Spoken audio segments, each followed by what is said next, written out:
আসসালামু আলাইকুম এভরিওয়ান। আজকে আপনাদের জন্য নিয়ে আসলাম নদীর পাঙাশ মাছ ভুনা। প্রথমেই প্যানে তেল গরম করে নিচ্ছি।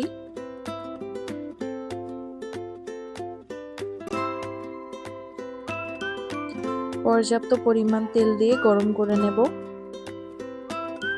তারপর অ্যাড করব পেঁয়াজ কুচি,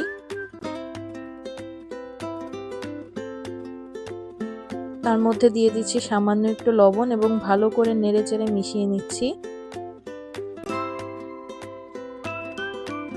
পেঁয়াজ হালকা লাল হয়ে এলে এর মধ্যে অ্যাড করে দিচ্ছি পানি,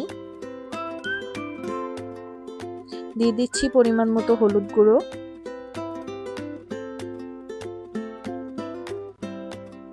ধনিয়া গুঁড়ো,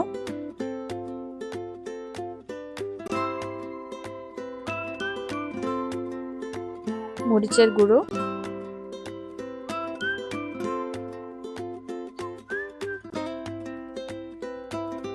একটু রসুন বাটা এবং ভালো করে নেড়ে মশলাগুলোকে মিশিয়ে নেব।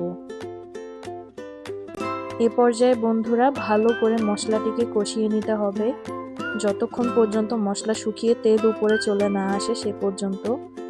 তেল উঠে এসেছে, এখন দিয়ে দিচ্ছি আমাদের আগে থেকে হলুদ, মরিচ এবং লবণ দিয়ে মেরিনেট করে রাখা পাঙাশ মাছের টুকরোগুলো।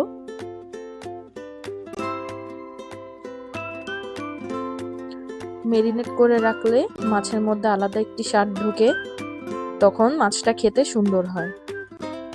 ভালো করে নেড়েচেড়ে মশলার সাথে মিশিয়ে নিচ্ছি।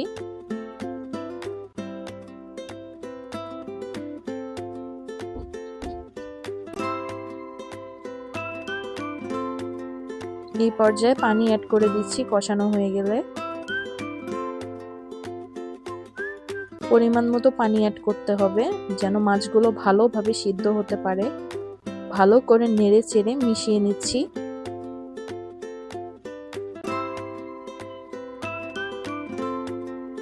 এখন প্রথমে মাছটিকে হাই হিটে এবং পরে লো হিটে রেখে রান্না করব। মাছটি যখনই ফুটে উঠবে হিট লো করে দেব এবং এইভাবে পানি শুকিয়ে আসলে আমাদের পাঙ্গাস মাছের ভুনা তৈরি। সবাই ভালো থাকবেন। আল্লাহ হাফেজ।